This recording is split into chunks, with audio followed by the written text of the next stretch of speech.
So you're dreaming of starting a podcast, but you feel overwhelmed because you don't know how to do it?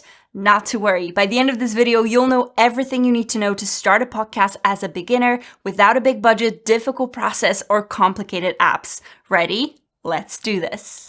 Hi my lovely people, it's Natalia and welcome back to my channel where I help you create better content and grow on social media. Today you'll learn how to start a podcast and I'm sharing my 5 essential podcasting tips for beginners so that you know exactly what to do step by step.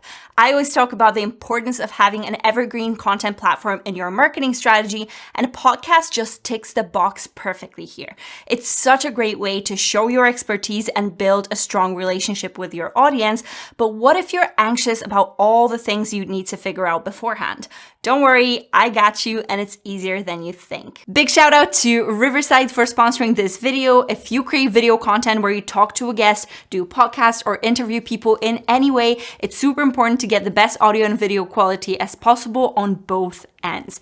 That's why Riverside is the perfect option for you, allowing you to record the conversations locally for each person, but I'll talk about them later on in the video. For now, let's make sure your podcast does well from the very beginning. Let me start by saying this. The majority of people wanting to start a podcast focus on the equipment, the setup, the delivery, securing the first guest, and that's all great, but if you skip this first crucial step, there's a high chance you might actually fail. So tip number 1, build a strong strategy. The first essential component here is figuring out what the podcast actually is. This means identifying your niche and the core subjects that it's going to cover. It's so important to choose the topics you're well versed in, meaning you'll be able to talk about them for hours without running out of the things to say, and topics that you yourself are super excited about, meaning you'll be able to talk about them for hours. Enthusiasm combined with your knowledge and passion is that perfect combination for success. Then take it a step further and think about your values, the value you'll bring with the podcast, and the mission behind it all. It may seem like fluff, but it's what really differentiates successful podcasters from the unintentional crowd. Try to really dig deep into what your messaging will be, what things you want people to know that you stand for, and what value you will consistently provide to the people who will be listening to your podcast. Whether you provide entertainment, a respite from their day-to-day life, education, something that makes their eyes light up or truly changes their life, inspiration with your own story or stories of others, or a perfect blend of all of those, it's so important to try to figure it all out initially. This is what brings this uniqueness from the get-go and provides a transformation for the listeners, no matter how small it may seem. Speaking of your listeners, that's our second essential component because you need to understand who the podcast is for.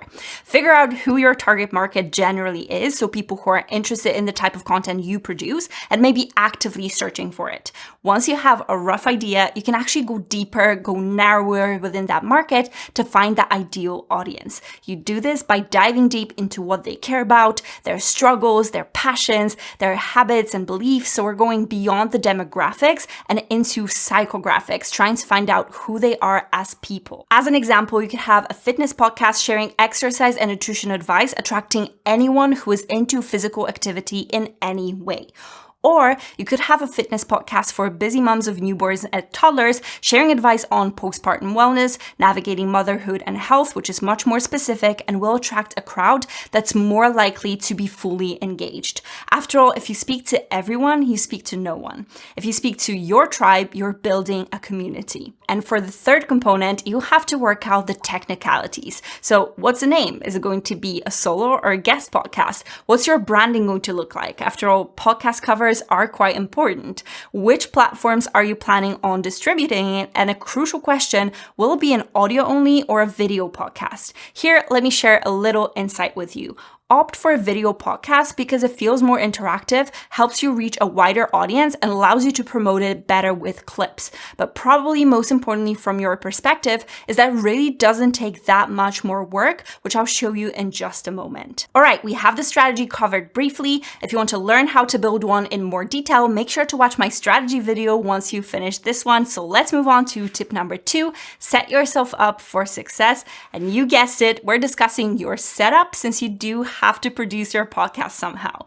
My tip here is to make sure that the audio is as best as you can get it. The fact of the matter is, people will absolutely overlook the not so perfect visuals, but they're very, very unlikely to forgive you for bad audio, especially on a podcast. But I also don't want you to feel like you can start without expensive equipment. Just like your strategy will get better over time as you discover more about your audience and find your true voice, your gear can get better slowly over time too. Let's not overcomplicate the technical stuff and start with a decent microphone. The dynamic microphones are arguably the best for the purpose, and I would suggest getting a more adaptable microphone that has an XLR and a USB output so you can upgrade to an audio interface later on if you want. Any of these mics are great starters. They will offer you the most versatility with the outputs apart from the Shure SM7B since it needs the audio interface, but I'm including it here since it's considered a holy grail among the most successful podcasters. And really, any of these mics will give you a rich podcast sound, but there are plenty of alternatives on the market. You need to remember that when you're recording your voice, you need the microphone to be in the shot only a fist away from your mouth, and that's always going to be key. Other than that, you'll need some kind of headphones. Anything will do really, there's no need to buy anything new, but if you want to, you could opt for something like Sony MDR7506, and you're ready to go, at least with audio. When it comes to the visual aspects, it's absolutely fine to start with what you already have, which is natural light and your phone as a camera. These can get upgraded with time, but they're not necessary to begin with. Make sure you position yourself facing the window to get an even source of light on you with a non-distracting background. If the only time you can record is in the evenings, you may need a budget-friendly light like a ring light. For something better, you can try these lights with a softbox for a slightly higher budget. When it comes to using your phone as a webcam, there are two options. If you have a Mac and an iPhone, this option is available to you already. Just plug your phone and you're good to go.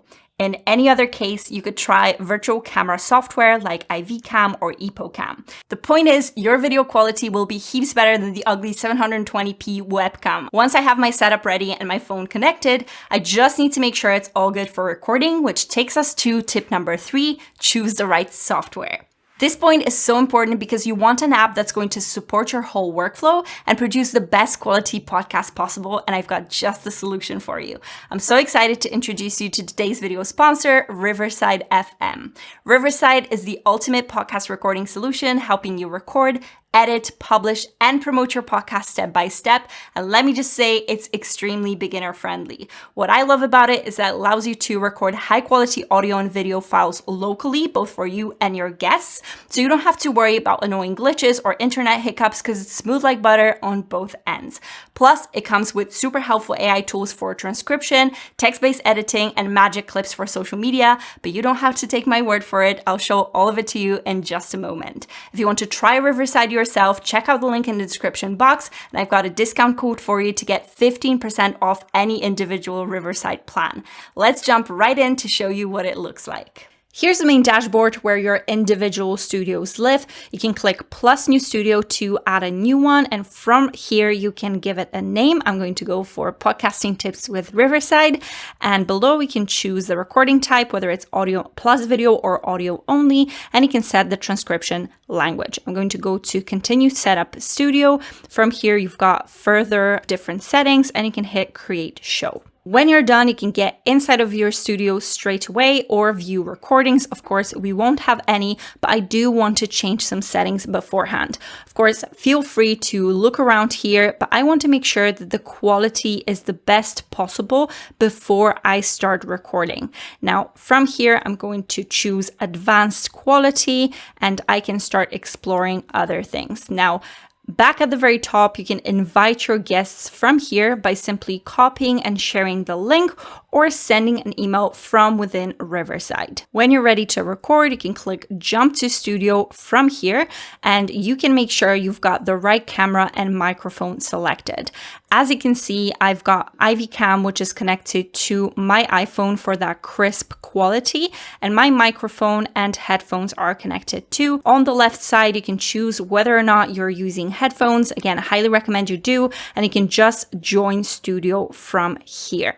Now we're in. This is where the magic happens. From the get-go, you can see 2 screens for yourself and your guest. By the way, you can record up to 8 people in Riverside, or record just yourself, in which case you can just click this X right here, and here you can see the recording name. You can change it in here. I'm going to use the same name, but you can do something like episode number 1 or a specific episode title. Of course, from here you can also adjust the settings specific to this recording, but I'm not going to dive too deep into this at the moment. Below, you've got background noise removal for the best audio quality possible, and also echo cancellation below the host panel in here. My guest is ready to join me, so let me show you what it looks like to record. Of course, there's no need to do it straight away. You can just take care of some brief housekeeping beforehand. Perfect. Amazing. So, hi, Lucas. So lovely for you to join me during this podcast episode. I'm very happy to have you here. Below, you can toggle a chat to message people while recording, and you have the media panel as well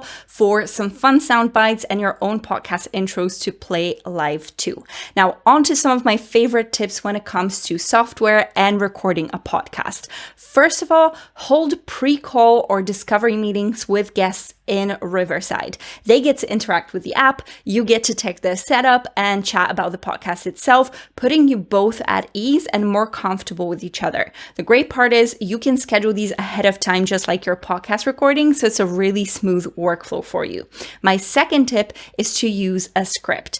As you can see here below, you can insert your own script, and this can get displayed right above you. Now, it won't be visible to your guest or on the recording, so you can use it to store notes for key questions or an episode outline. There's no need to write a whole script, of course, unless you want to, but I highly recommend scripting your intro with a strong hook to engage the viewers, your guest bios for a proper introduction, and any sponsored disclaimers or calls to action.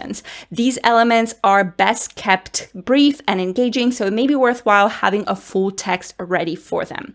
If you're worried about the technicalities or something just going wrong, I've got just the tip for you.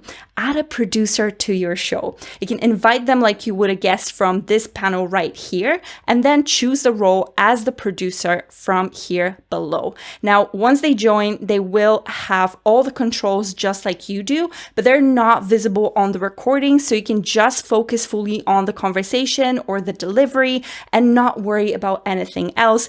This is super useful, especially for beginners. This person can also play sounds from the media panel for a more immersive experience, and also add markers, which is my last recording tip. From the panel below while recording, you can click the marker icon to create clips along the way, which is fantastic for tagging those kind of impactful questions and key moments. It makes the workflow super easy for later when you want to share those snippets on social media. But of course, I'm getting ahead of myself. When you're done recording, just click finish, and the files will begin uploading on both sides from your computer and your guests, so the quality is always top notch. This is why software is so crucial. Riverside is an amazing option because you don't have to rely on a super stable internet connection and compromise on quality like you would with your classic video meeting apps. The files are uploaded, so we're ready for tip number 4, edit podcasts like a text doc. As an aspiring podcaster, learning how to edit can seem daunting since there are so many things that you need to pick up on fast. Well, this whole obstacle is obliterated pretty fast when you see how easy it is here. There's no need for complicated software. You can see all of your recordings here, and then you can simply go to the editor here at the top. And surprise, surprise, you have the whole transcript ready. With the automatic AI transcription on the platform, you save a lot of time, and it's actually more accurate than some of the other tools out there. Editing becomes super easy because you don't need to work from the timeline. Simply remove sections you don't like based on text like you would in a Word doc. Of course, if you want to, you can split the timeline from here below, but it's so much easier and quicker when you just do it from within the transcription. You can also remove any silences using the magic tools here at the top, and I can just click remove, and that's going to sort it out for you. When your podcast is edited, you can use the AI layout option to change the flow of the podcast with one click. It automatically switches between the speakers for you, so you don't have to worry about doing it yourself while editing. You can also use one of the grid displays to not jump between speakers and have all of them shown during the recording. And my tip in here is to add your own branding. This gives you a nice cohesive feel to the podcast and also reinforces your brand across the board. You can design your own background in Canva in line with your own brand colors and upload it from here. Another podcast editing tip for me is to add subtitles. Accessibility is so important, and there's really no excuse within Riverside. It's super easy to do. You can just click here and you can choose a style or maybe even apply your brand colors from here using hex codes, but do remember that you need to keep the contrast high so that they're actually legible. You can also change the font from here like this, and you can change the size or the alignment like that. Since they're based on the AI transcription, they just flow naturally with the conversation. Now, once you're done editing, you can go to export, choose to normalize levels and background noise if needed. You can select the video quality from here and you can export. You'll get an email once it's done. Usually doesn't take that long, and you'll be able to download it from the recordings panel in here at the bottom. If you want a more elaborate edit in an external app, you can easily download all of the individual files from here. This full edit we've just exported, the separate tracks with kind of raw video, raw audio, the synced files, the transcript in here, the subtitles, anything you'd like really. This gives you a lot of flexibility when it comes to any further edits. When the edit is ready, you can click publish from here and it takes you to the publishing screen when you can send it to Spotify from here. You can export to Transistor, which is kind of a publishing platform to spread your podcast across all of the different platforms like Apple Podcasts, Spotify, YouTube, Castbox, and all the other places you can really think of. Of course, you can also simply download it from here and publish it yourself.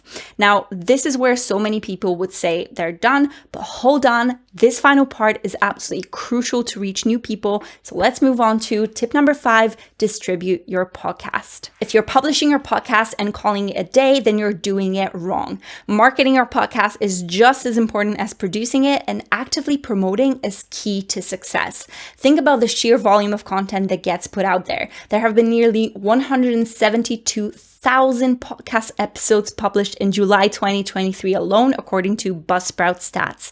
If you don't do anything to boost your podcast visibility, you risk drowning among the thousands of podcasts being published daily. Here's how you can do it easily with the AI tools. When you're in the recording panel, you can see the magic clips feature right here. All you need to do is click and the AI does the work for you, identifying what the key moments are based on the transcript and editing them into individual clips optimized for social media platforms.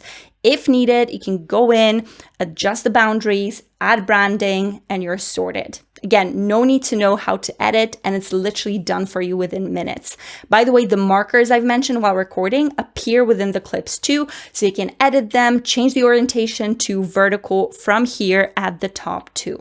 Posting these clips to social media is a fantastic way to grab your audience's attention, share easily digestible golden nuggets from the podcast, and entice them to watch more. If you know me, you know how much I'm all about squeezing as much as you can from your content, so here's another tip for you.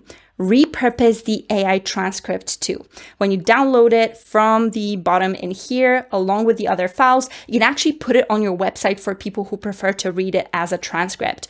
All you need to do is to add the key talking points as headlines, include some crucial links for sharing the podcast, and attach useful resources. It's like your own podcast blog, and the big bonus point is that it directs the traffic from the podcast to your website, building its status over time. You can use the same transcript to grab quotes from, turn them into social media graphics, or you can create summary carousels to provide even more value to your audience. If you're thinking about starting a podcast, make sure to check out Riverside FM. Click the link in in the description box and use code Natalia for 15% off. Big thanks to Riverside for sponsoring today's video, and I really hope these essential tips will help you launch your own podcasting journey. If you want to create a strong strategy for a successful podcast, watch this video right now, which comes with a free workbook you can start filling today. Subscribe to my channel for more content marketing tips and hit the thumbs up if you've enjoyed this video. Thank you so much for watching. Have a fabulous day, and I'll see you next time.